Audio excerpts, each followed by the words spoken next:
If you look at the numbers behind incontinence in women, it's hard to believe just how big an issue it is.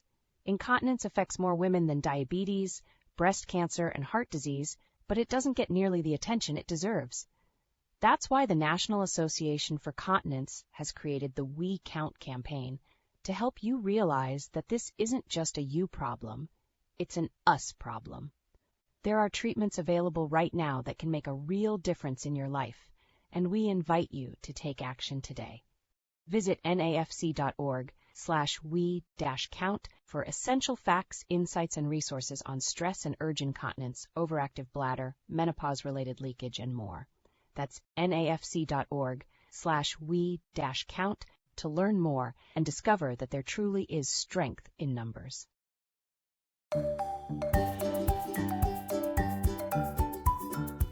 Welcome to Life Without Leaks, a podcast by the National Association for Continence.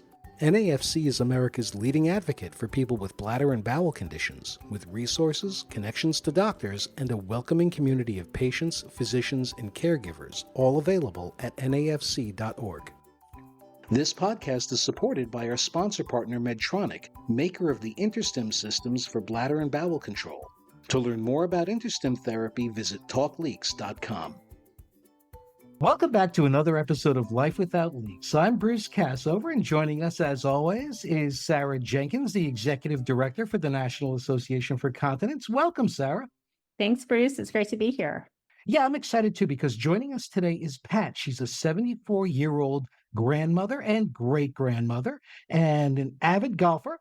And she also is somebody who discovered that she had an issue with bladder control. And she found relief, and in the process also became an ambassador for Medtronic. And she's going to tell us about all of that. So welcome, Pat. Thank you for joining us. Thank you very much. So tell us a little bit about yourself, what your career is, what you're doing now. Well, basically, at a very young age, when I was a mother of four, I needed a job. So I got a job at a company that manufactures beverage equipment. I started entry level, but I was able to move through the organization and went back to school for some vocational training on secretarial. And I eventually moved out of the plant in the manufacturing environment into the office and became a marketing secretary. And then I was a customer service agent, and then I was a supervisor for that department. And then I was the manager for international, domestic, and the support group.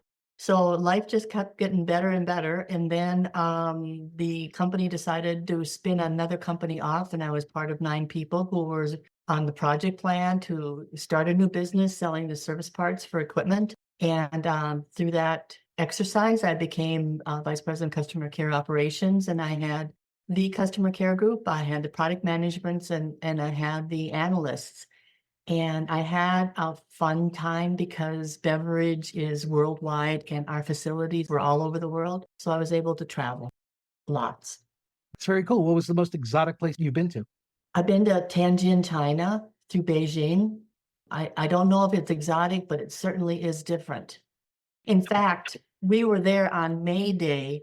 The year I was there, it was May Day, and I was with my boss and one of my employees. And I looked at my employee and I said, Jody, do you know that we're the only 2 blondes in Tenement Square? Oh, that's great. That's a little bit of a National Geographic moment, I think. It was, you're right. So tell me, so where are you now, by the way? I am in Maple Grove, Minnesota, and I have retired when I was 65 from that career. And then I had 2 other part-time jobs I did. And then I kept retiring because I thought I wanted to golf more. And then I started working at Total Wine. And I've been there for 5 years, and I think I need to retire again, but it really is a lot of fun. Well, staying active is awesome, and certainly golfing is a great pastime. So how good a golfer would you say you are? I have 2 hole-in-ones. Wow, that's exciting. That's really awesome. I mean, most people hope for one, have 2 of them. That's pretty amazing. Yep. Wow, that's excellent. So, however, you are on this podcast for a reason beyond golfing. So tell us, why are we speaking today? We're speaking because when I was in my early 60s, I started to find that I spent more time in the bathroom than I did at my desk. So then I decided that there was something wrong, and I went to a urologist. And she did some tests on my bladder and found that I did have a leak problem. What was your official diagnosis? My urologist had diagnosed that I had an overactive bladder, that I had incontinence due to the fact that it was working constantly all the time. I thought I could use medication to help, and that worked for a very short period of time.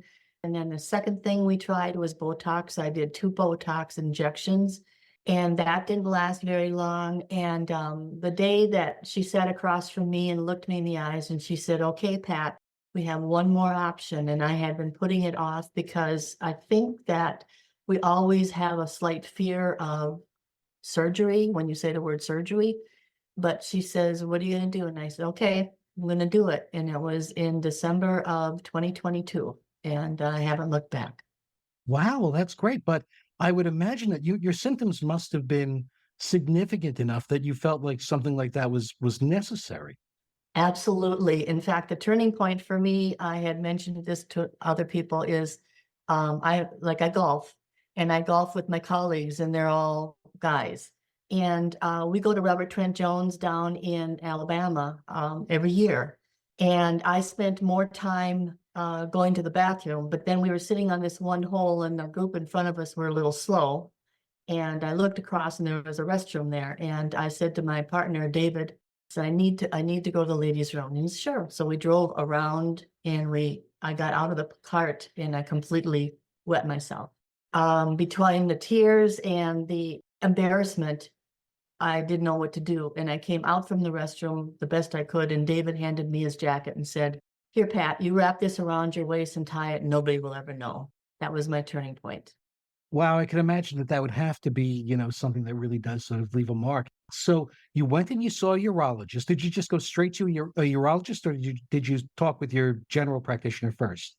My general practitioner had given me pass to see a urologist, yes.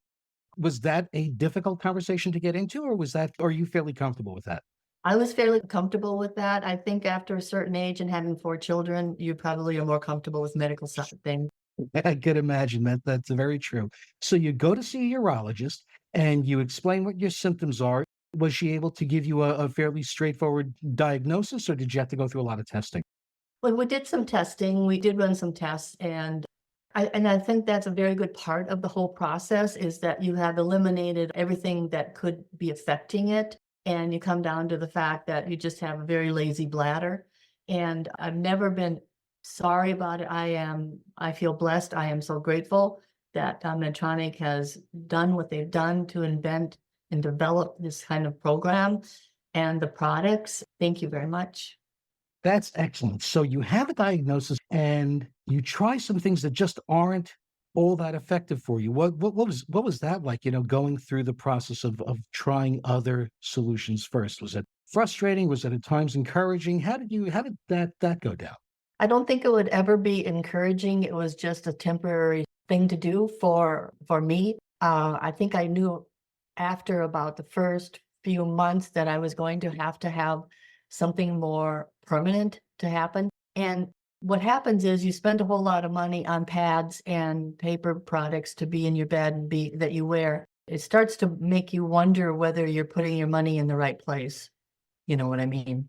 I know exactly what you mean. Yes, especially because when you do wind up going through tons of pads, it's expensive, it's bulky, it's awkward, it's not always easy to hide, and nobody wants to advertise that sort of stuff. So yeah, I guess that you really were you were done with it, weren't you? Correct. So you've tried a bunch of things, and then your doctor recommends neuromodulation. Is this Yes. something you've ever heard of before? No. So what did you think when it was first presented as an idea? Well, had her given me a full explanation on exactly what it was and how it would operate. And I also had her, and she's excellent at this. I had her give me what was involved in actually getting the inner stem, the implant, the test phase first, and then the permanent phase second. And then the other thing that she had mentioned is the options of the rechargeable battery or the not rechargeable battery. And so I got a lot of information from her, but she's a very big proponent of the Medtronic product too. She knows it very well, and I believe that she's probably given a lot of patients that advice. On this podcast and at nafc.org, we do talk a lot about the InterStim device and the process and neuromodulation in general. So there are some listeners who may be familiar with it, but for those who aren't, let me just give a real brief sort of overview, because it is something that has been done literally hundreds of thousands of times, and it has a tremendously impressive track record of success for many people who are having exactly the sorts of symptoms that you are having. And it's really simple, isn't it? It's just a tiny little implant, like the size of maybe a $50, that's put sort of the lower back right above your butt. Is that right? Correct. And there's a little tiny lead wire that goes to a particular nerve, the sacral nerve, and it just gives a little bit of electrical stimulation. And that is used because it helps with the brain bladder communication. And it might seem like, surprising or sort of miraculous or strange to people who don't realize that this brain bladder connection is a legitimate thing. And if you can address it, you can really improve symptoms. So, I mean, were you skeptical at first, or just hopeful that this was actually going to be something that would make a difference for you? Well, I think you start out with hopeful because you've exhausted all other options.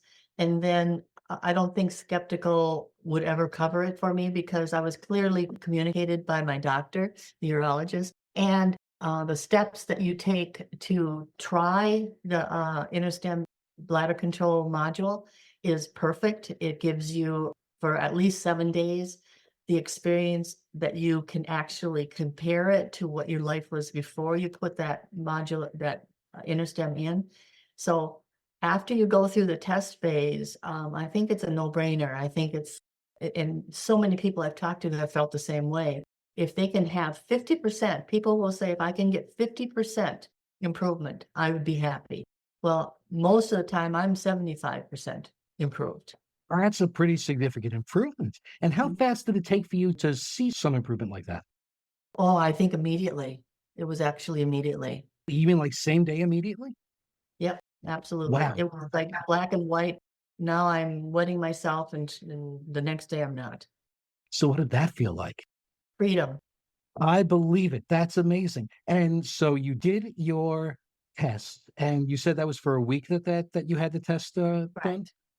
And the other part of that is that while you're doing the test phase, a Medtronic representative is in constant contact with you on a daily basis to check on how you're doing, and you keep track of how many times you've got up at night and how many times you've had to urinate, or if you've had any leakage during the day.